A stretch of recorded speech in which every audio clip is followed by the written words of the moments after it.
Assalamualaikum warahmatullahi wabarakatuh. Tata tertib masa perkenalan lingkungan sekolah online SMK Purnama 1 Jakarta tahun 2020. 1. Absensi dilakukan pada pukul 7.30 melalui Google Meet.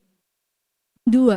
Selama absensi online, murid tidak boleh mematikan kamera handphone ataupun laptop. 3. Selama MPLS online, peserta diwajibkan memakai baju seragam SMP atau putih biru dan atribut lengkap. 4.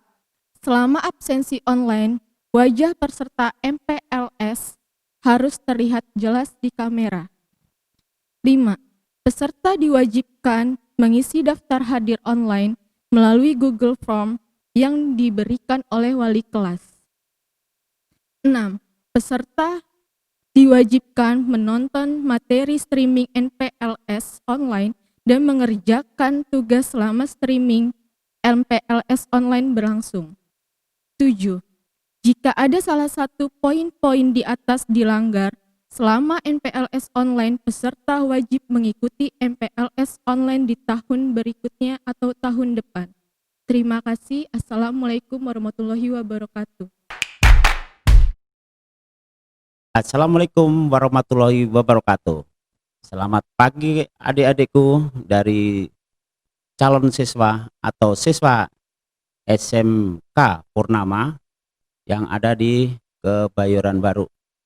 Oke, kami dari tim penyuluh dari Polsek Metro Kebayoran Baru, khususnya dari unit Bimas, akan memberikan suatu gambaran atau akan memberikan sebuah narasi sebagai kalian adalah penyelamat dari generasi unggul kita.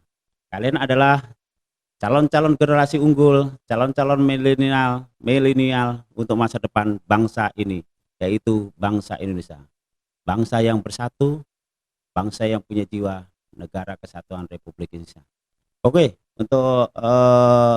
untuk mempersingkat waktu, kami berikan sebuah narasi dengan judul yaitu menyelamatkan generasi unggul atau generasi milenial sebagai penerus bangsa dan negara ini dari penyalahgunaan narkotika atau narkoba.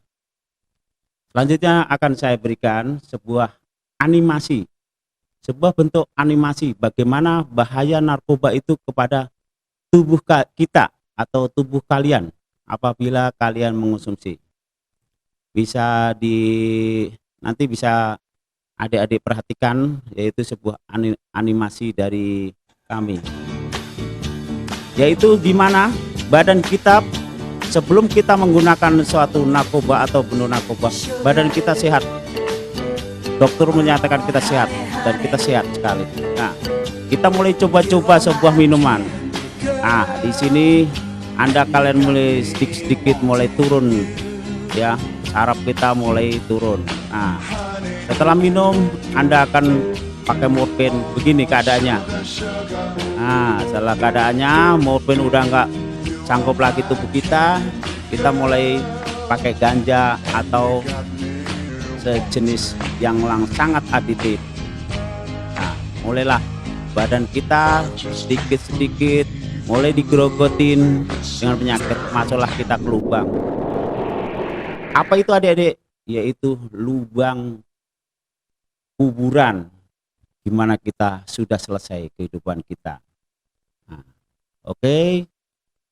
Selanjutnya yaitu bagaimana kalian atau kalian adik-adik kita ini menyikapi kondisi saat ini yang ada di sekolah-sekolah, ya kan, atau sekarang mulai menjadi yang sasaran adalah kampus. Tapi sebelum mereka menyasar para bandar itu masuk ke kampus, mereka akan mencari yaitu calon-calon, yaitu adik-adik sekalian, iya kan. Makanya adik-adik sekalian harus selalu waspada, ya.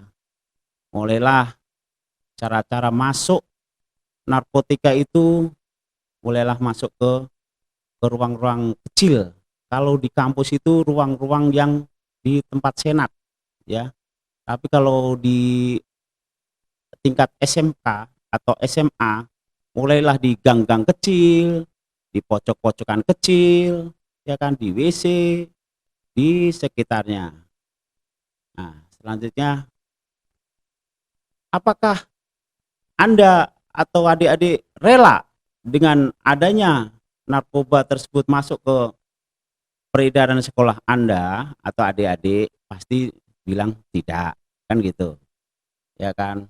Makanya di sini, makanya kita harus sebagai siswa, sebagai calon generasi muda, sebagai generasi milenial, kalian harus tangguh, harus kuat, harus berani mengatakan tidak terhadap narkotika atau narkoba. Karena dari narkoba tersebut akan mengakibatkan banyaknya penyakit atau penyimpangan-penyimpangan. Contohnya ya, setelah adanya seseorang mengonsumsi narkoba, otak menjadi error atau mulai nggak jelas otaknya, karena dari hasil penelitian BNN atau BNN pusat atau oleh dunia, bahwa seseorang apabila dia mengisap menggunakan ganja aja, narkotika jenis ganja, sekali isap itu hampir 1000 saraf putus. Nah, kalau udah saraf putus, mau dibawa kemana lagi? Kan gitu.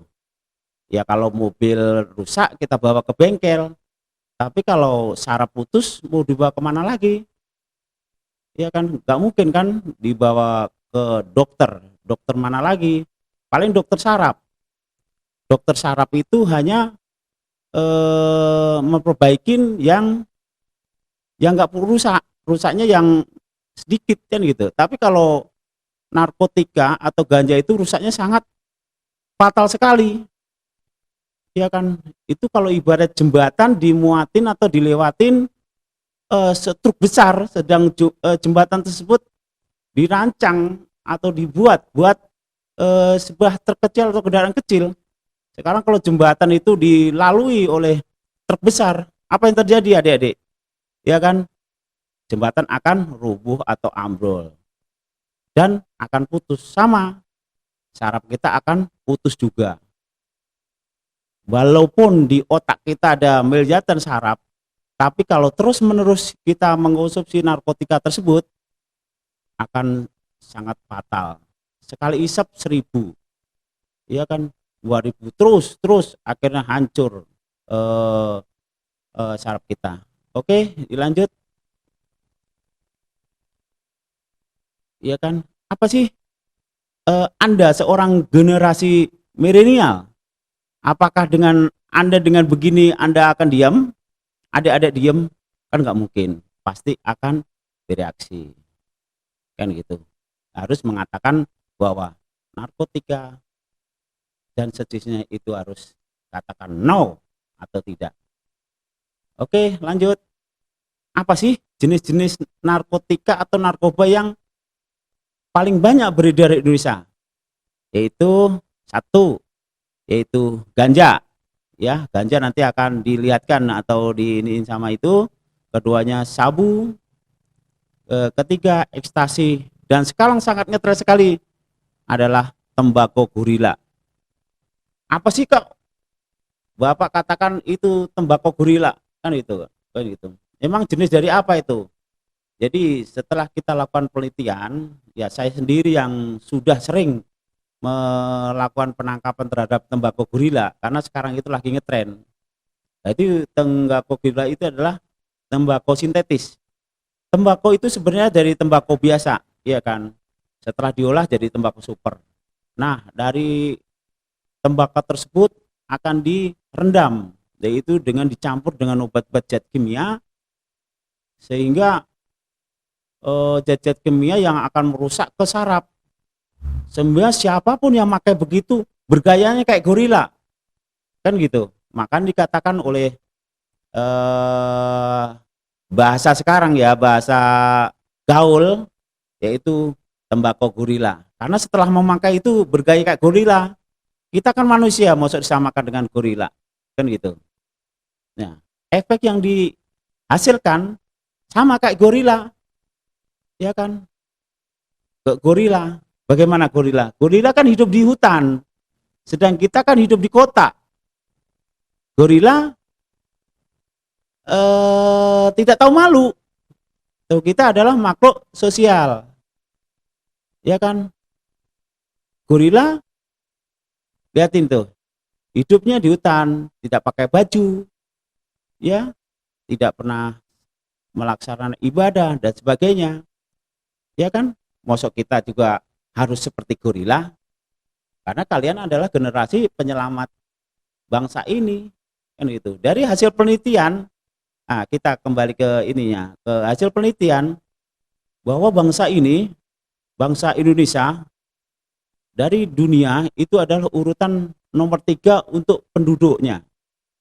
Dan hasil penelitian tersebut juga bahwa bangsa Indonesia termasuk urutan ketiga dari pengguna narkotika.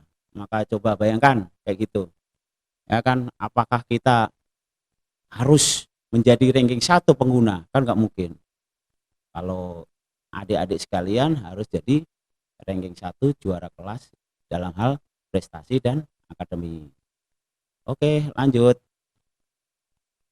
Nah, mulai ngetren lagi yang terakhir nih ya. Nah, ini saya akan berikan secara ringkas ya. Berikut 22 jenis produk liquid wape. Nah, ini adik-adik yang suka wape, yang suka bergaya-gaya, ya kan, yang asapnya itu ngebulnya kayak kereta zaman dulu, ya kan, sekali keluar cur, itu satu ruangan, satu kampung bisa kelelep dengan adanya asap tersebut. Nah, wape itu hasil produk Ribbon Kartel, ya. Para kartel-kartel ini mulailah memasukkan, ya kan, karena kemarin itu dari narkotika udah ganja dilinting, itu udah ketinggalan zaman lah kan gitu. Kalau sekarang kan udah mulai ngetren nih jadi bentuk-bentuk wape, ya kan, dengan cara mulai disusupin liquid-liquidnya, ya, yang mengandung dari jenis-jenis, terutama dari jenis ganja, yaitu ganja tersebut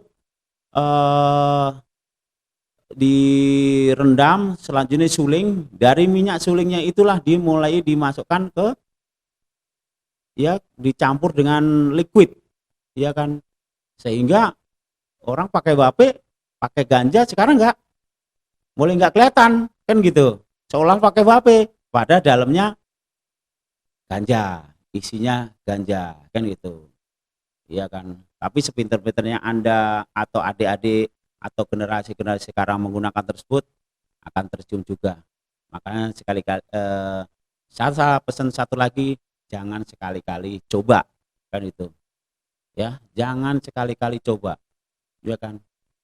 Banyak yang mulai sekarang media-media sosial sekarang, ya kan, remaja koma setelah menghisap vape, ya kan, setiap hari selama 3 tahun, ya kan. Hasil penelitian dari banyak rumah sakit yang sekarang ini udah mulai banyak, masa dalam hal pandemik COVID-19 begini, yang sekiranya kita pengen sehat tapi anda masih ditambah dengan adanya penggunaan narkotika, karena narkotika atau narkoba tersebut ya akan membuat anda atau adik-adik sekalian prestasinya menurun, mulailah banyak kebohongan, mulai membohongin mama papanya, membohongin kakak-kakaknya kan gitu. Nah, ciri-ciri orang sudah pakai begitu akibatnya banyak ATM-nya. Bukan ATM-nya banyak duitnya, ya. ATM itu singkatan dari akal tipu mulyat kan itu. Banyak ATM, jadi akalnya itu 1000 akal dalam hal menipu atau membohongin bokapnya lah, orang tuanya lah, atau papa mamanya atau papi maminya kan gitu. Nah, untuk diketahui, nah mulai ke poin yang selanjutnya itu kita lihat apa sih Pak ciri-ciri pengguna narkoba? Mungkin ada di antara teman atau apa ya, teman main atau teman itu teman yang lain lah kan itu. Ini saya kasihkan ciri-ciri pengguna narkoba. Satu, dia adalah pembohong. Nah, yang tadi yang saya katakan tadi yaitu ATM, akal tipu muslihat. Kedua, pelupa. Belum waktunya dia tua tapi lupa mulu. Nah, ya kan? Terus pikirannya kacau, pikirannya nggak jelas. Harusnya dia fokus ke pelajaran, ya kan? Dia mulai kacau, pikirannya nyeleneh, bergaya-gaya. Terus keduanya acuh dan acuh, acuh tak acuh. Dan apa ya? Hidupnya merasa tertekan, padahal tidak ada apa-apa. Ya sehingga dia kayak paranoid sendiri gitu, Dek. Ya kan? Paranoid sendiri, merasa tertekan. Seolah-olah hidup ini tertekan. Mana ada, kita Indonesia dalam keadaan merdeka, berkreasi. Ya kan? Negara memberikan kebebasan untuk berkreasi dalam hal-hal positif, ya. Yang kedua, dia selalu merasa gelisah. Gelisahnya nggak jelas kan itu loh. Kalau gelisah diputus pacar mungkin ada, ini gelisahnya nggak jelas, gugup dan curiga, ya kan, terhadap siapa aja kan itu. Adanya orang curiga sama teman, sama adiknya, sama kakaknya, mulai dia curiga. Yang ketiga, merasa selalu ada yang mengejar, mudah tersinggung. Nih ada cerita nih, ya adalah yang pokoknya jauh lah, bukan di sini, jauh tuh. Ada cerita, ya saya nggak sebutkan namanya, ya Mister X lah dia kan gitu. Dia pada saat itu saya pernah disuruh suruh nangkep atau mengamankan seorang, dibawa ke rehabilitasi. Dia itu apa ya, paranoid terus, ya kan. Ya ini merasa selalu ada mengejar dari burung yang di atas. Kalau malam itu yang ket ket ket ket itu dikirain malaikat, ya kan. Padahal itu cuma burung, ya kan. Dia pikir malaikat kan itu. Dan kedua, mudah tersinggung. Oke, selanjutnya adik-adik, yaitu nomor 4, itu apatis, pendiam dan menyendiri. Hidupnya itu selalu sendiri, nggak mau bergaul, pendiam dan selalu masa bodoh. Ya, ciri yang kelima itu timbul sifat mementingkan diri sendiri, egois dan sebagainya, tidak mau peduli sama kawan, tidak peduli sama lingkungan. Yang keenam yaitu sering melakukan pencurian terhadap keluarga, bahkan melakukan tindak kriminal yang lain.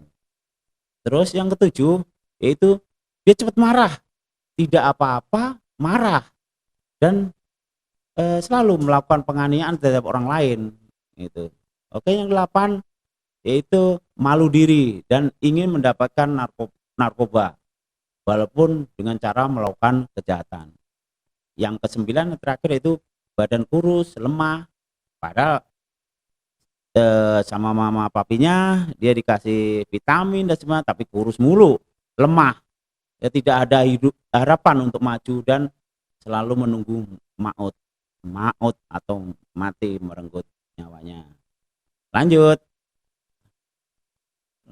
yang selanjutnya itu adik-adik sekalian yang saya cintai, yang kalian ada generasi penerus generasi milenial.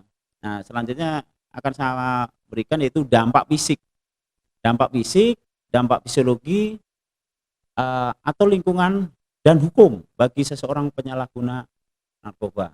Ya, secara fisik jelas, satu itu gangguan pada saraf terhadap orang tersebut, yaitu neurologis. Kedua adalah gangguan pada jantung, pembuluh darah atau kardiovaskuler. Ketiga itu gangguan pada kulit, dermatologis, gangguan pada paru atau sering sakit kepala, mual-mual, muntah-muntah, murus-murus yang nggak jelas, suhu tubuhnya meningkat, pengecilan hati, dan insomnia, pelupa. Lanjut, yaitu gangguan terhadap kesehatan reproduksi, ya terutama yang ya sama aja baik laki maupun perempuan, yaitu penurunan fungsi hormon reproduksi, ya fungsi yang lain. Oke, gangguan terhadap kesehatan reproduksi remaja, perempuan maupun laki. Nah, bagi pengguna melalui jarum suntik, kalau zaman dulu itu heroin, ya, kalau bahasa gaul mereka itu etep, ya, gaul mereka ada putau, yaitu khususnya pemakai jarum itu secara bergantian risikonya adalah tertular adanya suatu penyakit yaitu hepatitis B, C maupun HIV. Ya, selanjutnya bahaya narkoba tersebut bisa berakibat fatal ketika terjadi overdosis, ya, yaitu konsumsi melebihi dari kemampuan tubuh dan menerima sehingga overdosis jadi terjadinya kematian. Nah, lanjut ini gambar-gambar, ya. Kita terangkan itu efek dari penyalahgunaan narkoba atau narkotika. Narkoba singkatan dari narkotika dan obat-obat bahaya lainnya. Lanjut. Nah, kalau adik-adik mengetahui zaman dulu, ya, dampak fisik, psikologi, dan hukum orang pengguna narkoba ini, ya, secara fisiologi gejala lamban, ceroboh, sering tegang dan gelisah, hilang rasa percaya diri, apatis, pengayal, penuh curiga. Ini dari pengaruh dari narkoba nih, ya. Iya, ini siapa nih adek, ya kan, yang dulu pernah nabrak orang bukannya nyesel tapi malah ketawa, dianggap orang-orang yang di pinggiran jalan itu tikus, jadi kayak hobinya nabrak-nabrakin orang kan itu, ya, kalau anda sudah lihat itu, ya.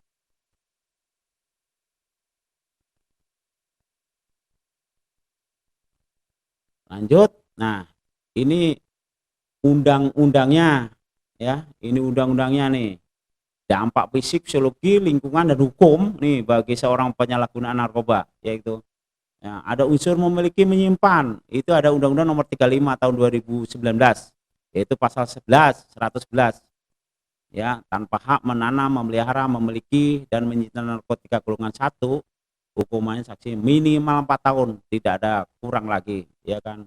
Ya, melebihi dari 1 kilo atau 5 batang, hukumannya 20 tahun atau penjara, denda sebanyak 10 miliar. Ya, untuk pengedar nih, pasal 114 dari Undang-Undang Nomor 35 tahun 2019, ya, tanpa hak memproduksi, mengimpor, membeli atau menjadi perantara, ya kan, hukumannya adalah minimal 5 tahun, maksimal 20 tahun.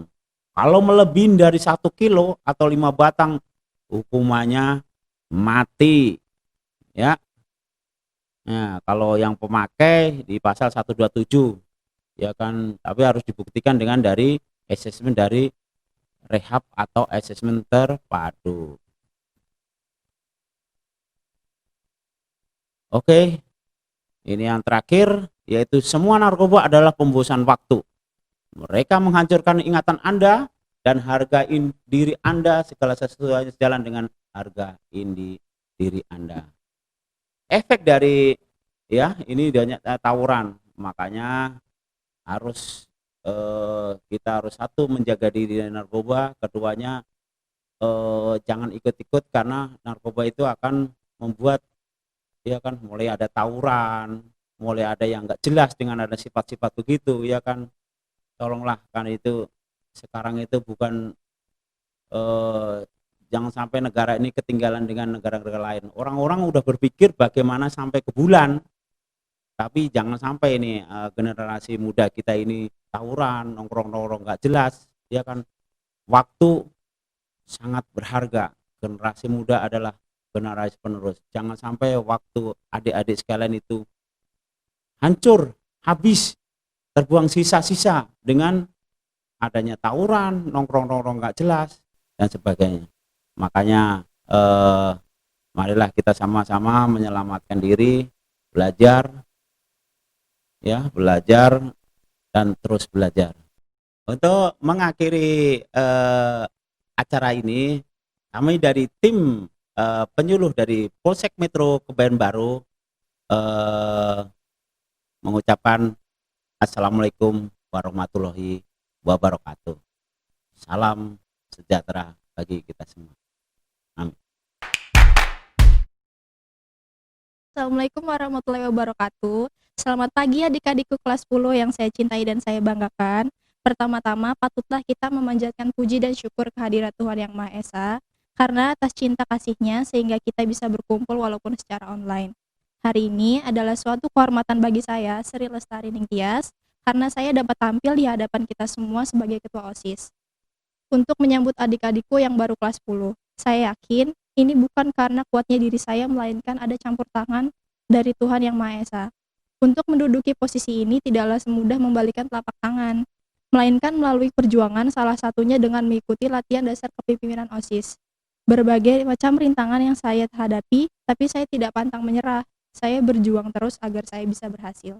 Sebenarnya yang tertanam dalam diri saya ialah prosesnya, bukan hasilnya. Karena dengan moto yang seperti ini, saya bisa mendapatkan hasil yang baik yang dapat memuaskan diri saya. Seperti yang kita ketahui bersama, untuk menjadi seorang pemimpin bukanlah hal yang mudah. Maka dari itu, saya mempersiapkan diri saya agar dapat menjadi teladan yang baik untuk kita semua. Tampilnya saya di sini adalah untuk memperkenalkan berbagai kegiatan bersama yang pernah dilakukan oleh OSIS yang ada di dalam SMK Purnama 1 Jakarta. Kegiatan-kegiatan yang sudah diagendakan seperti upacara 17 Agustus, peringatan hari besar seperti Maulid Nabi, bahkan OSIS SMK Purnama 1 Jakarta juga bertanggung jawab terhadap kebersihan serta kesehatan sekolah kita ini. Bukan hanya kegiatan wajib, namun kegiatan yang bersifat hiburan juga kami laksanakan, seperti pentas seni, bahkan pameran. Sehingga ini membuat kegiatan OSIS SMK Purnama 1 Jakarta jauh dari kata membosankan.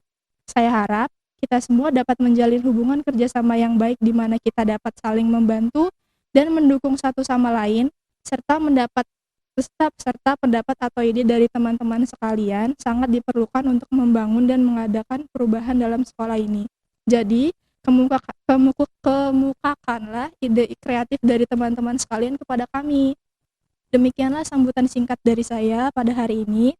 Sekiranya dapat berguna dan bermanfaat untuk kita. Akhir kata, tiada gading yang tak retak.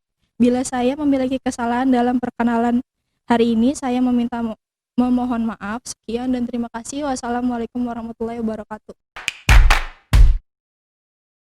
Assalamualaikum warahmatullahi wabarakatuh.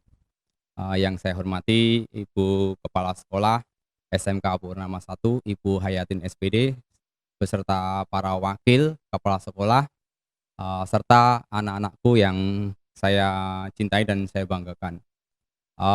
Pertama-tama kita ucapkan puji syukur kehadirat Tuhan Yang Maha Esa, di mana kita sampai detik ini diberi nikmat umur, nikmat iman, serta rasa sehat.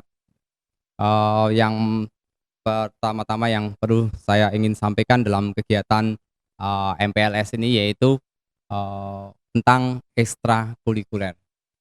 Dalam kegiatan MPLS ini saya ingin memperkenalkan kepada calon siswa-siswi SMK Purnama 1 tahun ajaran 2020 dan 2021 bahwa ekstrakurikuler merupakan kegiatan tambahan di luar jam pelajaran sekolah, di mana kegiatan tersebut untuk mengasah atau mendapatkan ilmu pengetahuan, wawasan, dan keterampilan serta sesuai dengan minat bakat para siswa-siswi SMK Purnama 1. Fungsi dari ekstrakurikuler sendiri yaitu sebuah kegiatan guna mencari bakat apa yang kita miliki sehingga kita bisa menggali potensi tersebut untuk kegiatan kita di kemudian hari. Karena ekstrakurikuler merupakan kegiatan di luar jam pelajaran, di mana itu bisa di luar sekolah maupun di sekolah, sehingga anak mendapatkan basic keterampilan, pengetahuan, serta pengetahuan, sehingga diharapkan siswi SMK Purnama 1 atau dalam masa pengenalan lingkungan sekolah bisa mengikuti ekstrakurikuler semuanya. Mungkin fungsi yang utama yaitu bisa mengembangkan diri, bisa untuk kesiapan karir di masa depan maupun untuk sarana rekreatif. Rekreatif di sini maksudnya bahwa ekstrakurikuler ketika anak atau siswa mengikuti itu bisa membuat atau pikiran menjadi senang karena bisa menggeluti bidang yang dilakukannya. Mungkin bisa saya sampaikan untuk kegiatan ekstrakurikuler di SMK Purnama 1 ada berbagai jenis ekstrakurikuler yang bisa siswa atau siswi SMK Purnama 1 bisa ikuti seperti bola voli putra atau putri,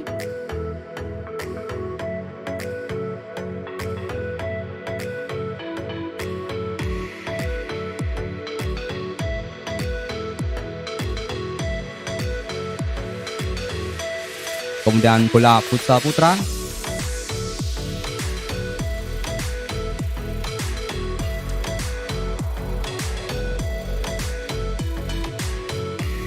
bulu tangkis,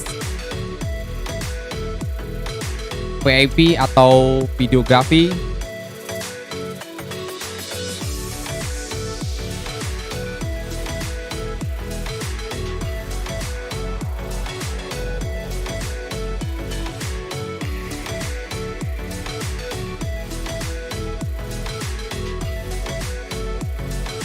pencaksilat merpati putih,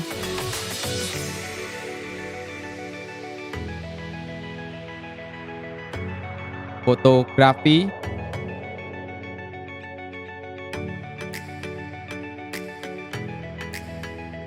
kemudian ada rohis,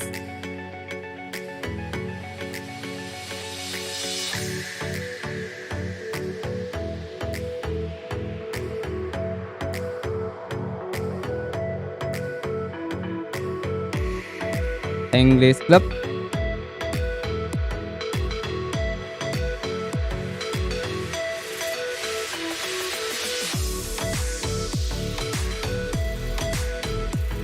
desain grafis, ada modern dance,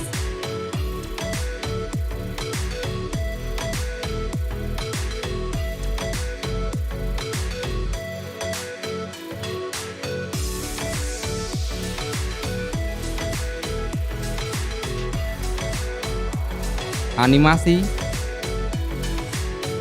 bola basket, dan ekstrakurikuler komik.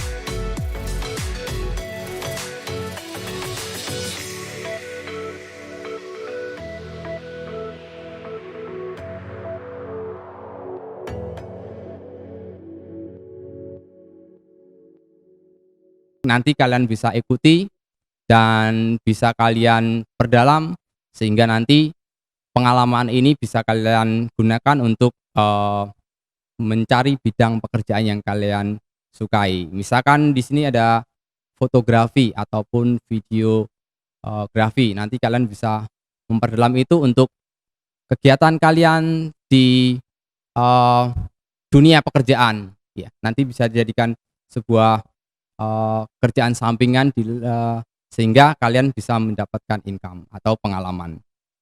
Itulah yang mungkin saya sampaikan ekstrakurikuler yang ada di SMK Purnama 1 yang bisa kalian ikuti. Nanti kalian bisa mendaftar ataupun kalian isi form, kemudian bisa diserahkan ke pembimbing eskul masing-masing sehingga nanti kalian menjadi anggota serta nanti bisa mengikuti kegiatan ekstrakurikuler SMK Purnama 1 dengan baik dan lancar.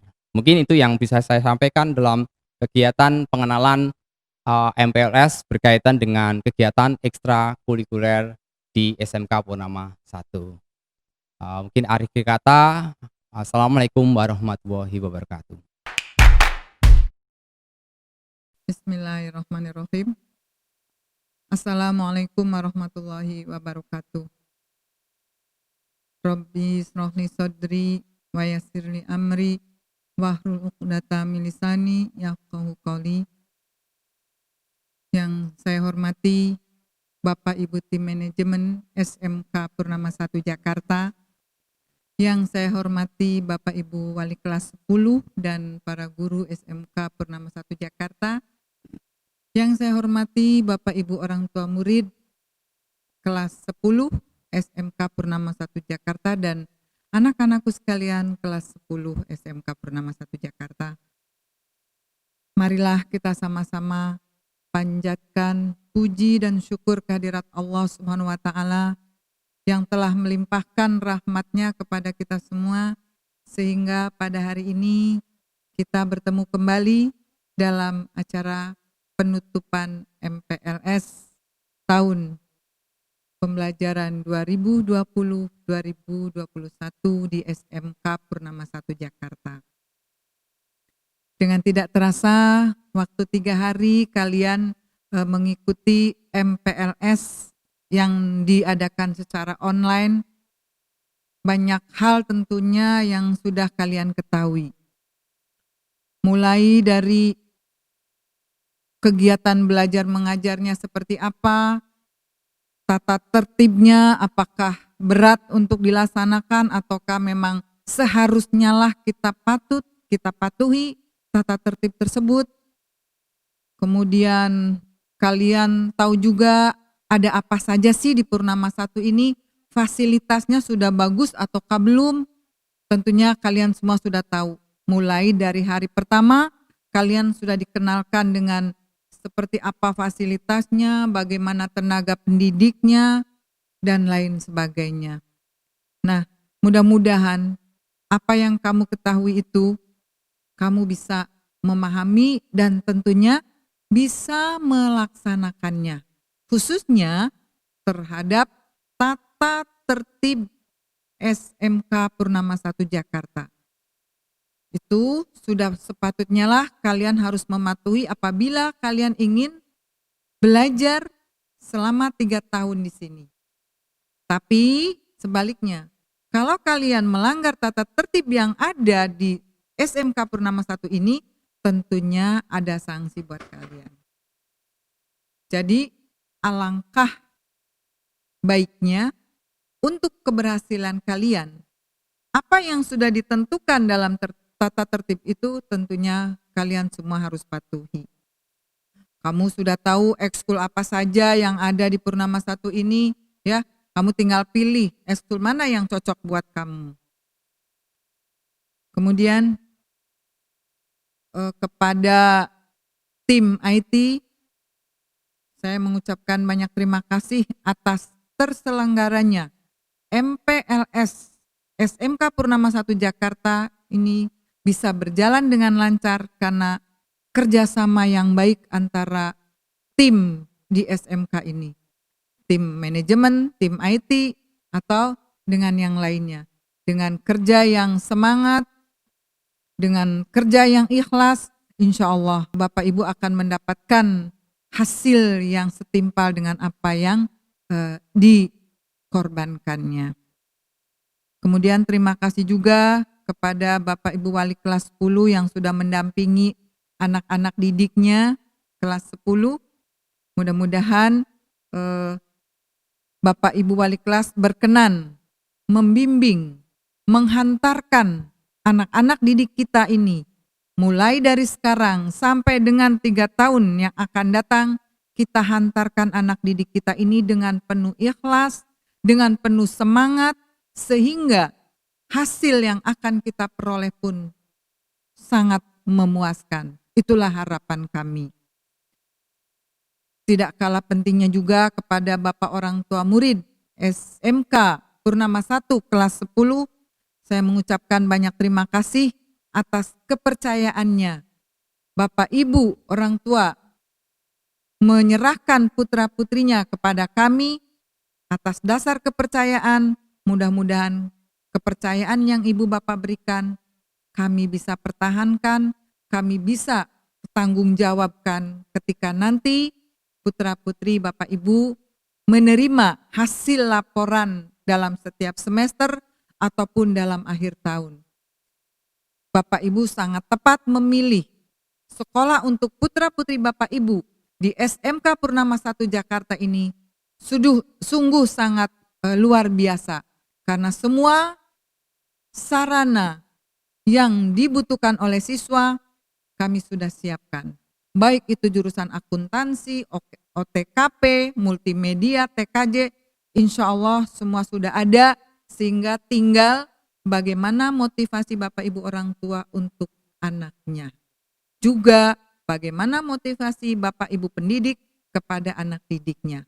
Itulah salah satu komponen yang tentunya tidak bisa dipisahkan.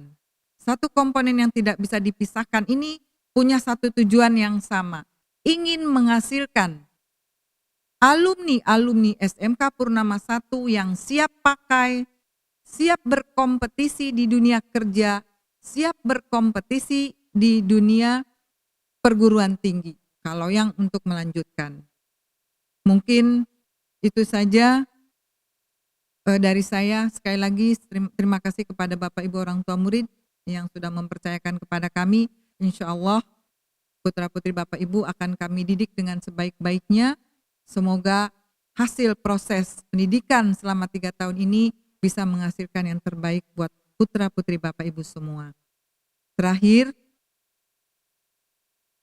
dengan mengucap Alhamdulillahirabbil alamin, pelaksanaan MPLS di SMK Purnama 1 Jakarta tahun pembelajaran 2020-2021 dengan resmi ditutup. Terima kasih, kurang lebihnya mohon maaf. Billahi taufik wal hidayah. Wassalamualaikum warahmatullahi wabarakatuh.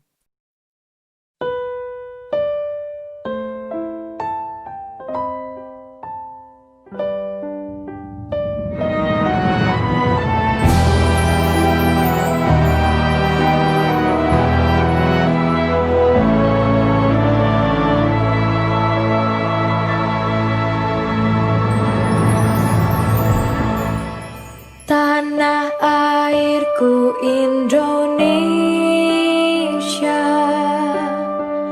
negeri elok amat ku cinta. Tanah tumpah darahku yang mulia, yang ku puja sepanjang masa.